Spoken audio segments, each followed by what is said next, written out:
Daniel 12 reveals when the second coming will occur.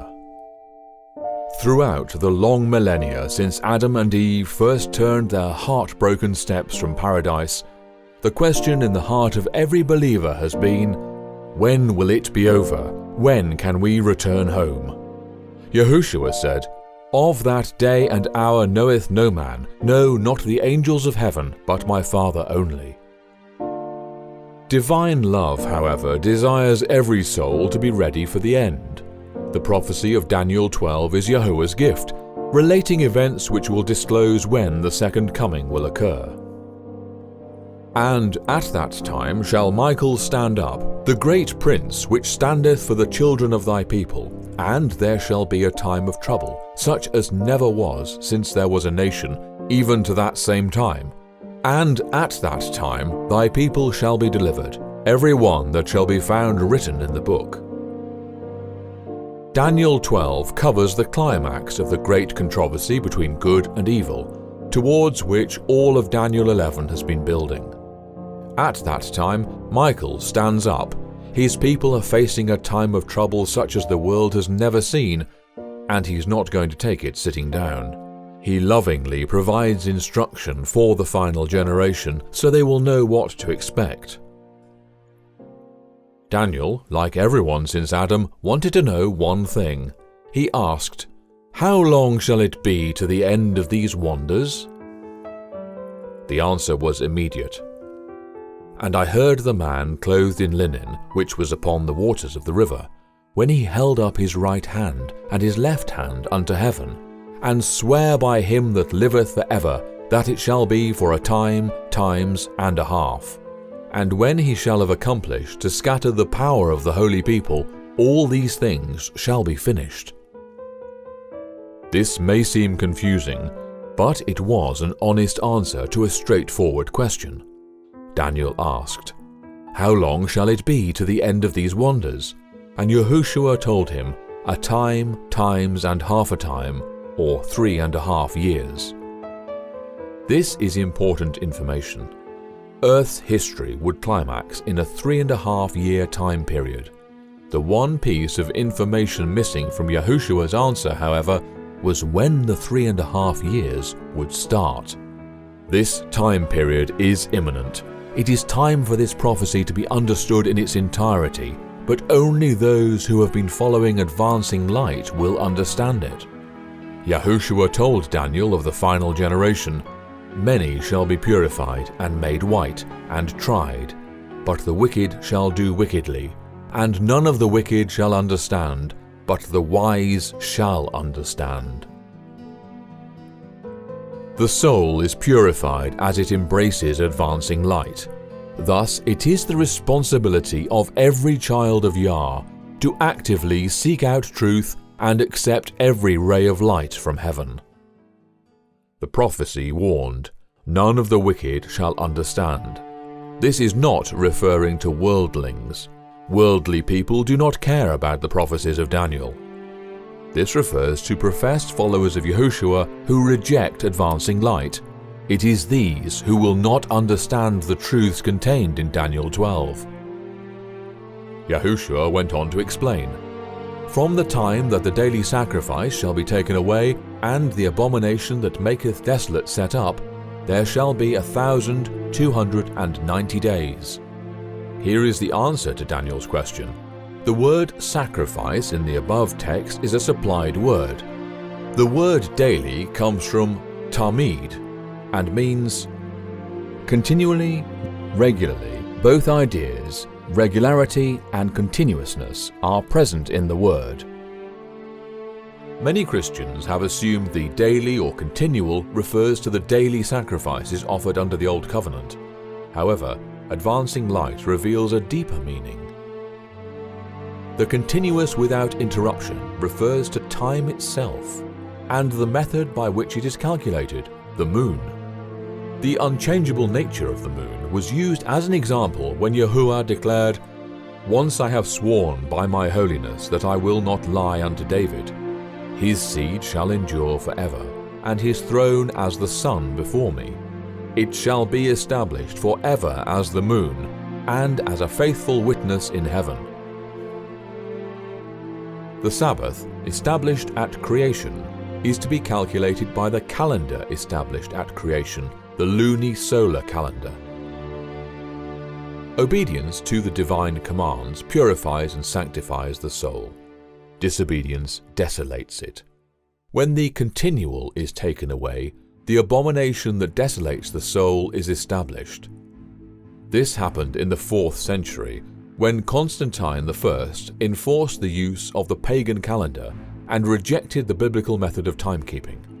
The Dark Ages that followed were the direct result of this abomination that truly desolated the soul. This action will be witnessed again in the near future, when a universal Sunday law will be enforced upon pain of death, because the final conflict will be over worship. And I beheld another beast, and he causeth the earth and them which dwell therein to worship the first beast, whose deadly wound was healed. And he had power to give life unto the image of the beast, that the image of the beast should both speak and cause that as many as would not worship the image of the beast should be killed. And he causeth all, both great and small, rich and poor, free and bond, to receive a mark in their right hand or in their foreheads. And that no man might buy or sell, save he that had the mark, or the name of the beast, or the number of his name. The world is on the verge of catastrophe. The very next thing to happen is the sounding of the trumpets as described in Revelation 8 and 9. Under the 5th trumpet, the abomination of desolation will be established. When demons in the form of extraterrestrials overrun the earth, the Pope will be exalted as the earth's representative. It will only be logical for him to be chosen to head up the new one-world religion. In this new position of ultimate power, he will, at that time, impose a universal Sunday law. When the might of the state is combined with a decree of the Church to establish a universal law imposing a false worship day on the pain of death, then the continuous without interruption will have effectively been taken away, and the abomination that desolates will be established. This law does not even have to enforce Sunday only. True believers who seek accommodation for their worship by the luni-solar calendar will be viewed as troublers of the people. Allowance could easily be made for Jews and Saturday Sabbatarians who worship on the 7th day of the papal Gregorian calendar, but no such accommodation will be made for those who want to worship the Creator on his luni-solar calendar. This is the event that starts the final countdown. YHWH told Daniel that there would be 1,290 days following this event. Yahuwah's faithful will not remain silent in this time of emergency. They will warn the world of the dire consequences of conforming to the dictates of the Pope and the presumption of worshipping Yahuwah on a false day of worship. The Sabbath will be the great test of loyalty, for it is the point of truth especially controverted. When the final test shall be brought to bear upon men, then the line of distinction will be drawn between those who serve Yahuwah and those who serve him not. While the observance of the false Sabbath in compliance with the law of the state, contrary to the 4th commandment, will be an avowal of allegiance to a power that is in opposition to Yah, the keeping of the true Sabbath, in obedience to Yahuwah's law, is an evidence of loyalty to the Creator. While one class, by accepting the sign of submission to earthly powers, receive the mark of the beast, the other, choosing the token of allegiance to divine authority, receive the seal of Yahuwah. Persecution will be intense, but it will be necessary to draw the attention of the world to the issue at hand. This transpires during the 1,260 days foretold in Daniel 12:7. YHWH told Daniel, "When he shall have accomplished to scatter the power of the holy people, all these things shall be finished." And it will be. 3.5 years after a universal Sunday law has been decreed, probation will close. Daniel 12:7 gives a timeline of 1,260 days. Verse 11 gives a timeline of 1,290 days. That's a difference of 1 month.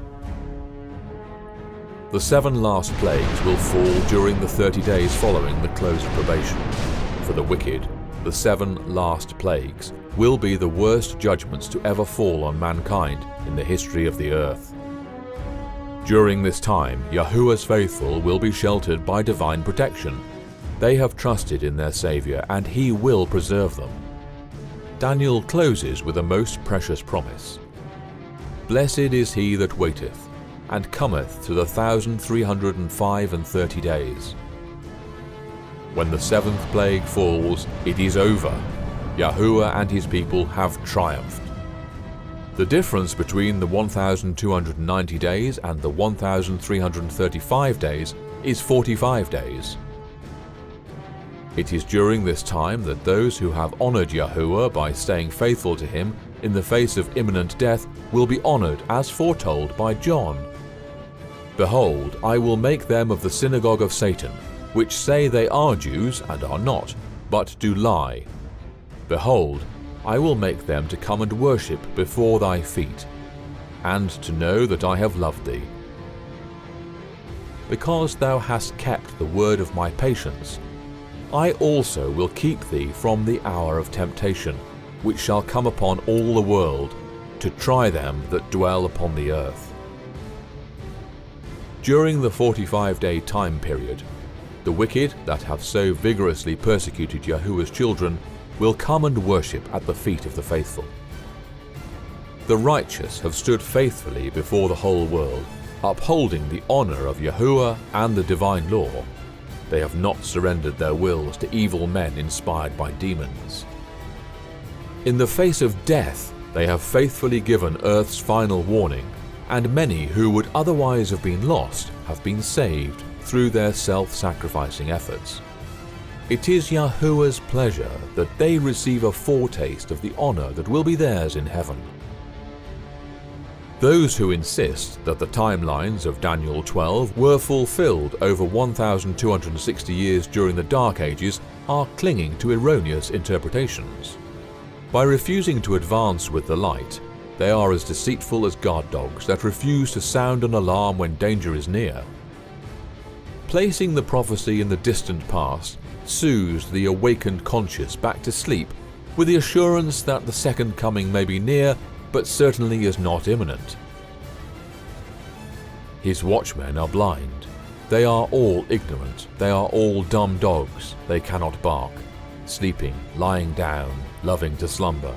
Yea, they are greedy dogs which can never have enough. And they are shepherds that cannot understand. They all look to their own way, every one for his gain from his quarter. Come ye, say they, I will fetch wine, and we will fill ourselves with strong drink, and tomorrow shall be as this day, and much more abundant. The day of Yahuwah is here now. We are now living in the time of trouble. Very few events yet remain between now and when Yahushua will appear in the clouds of heaven.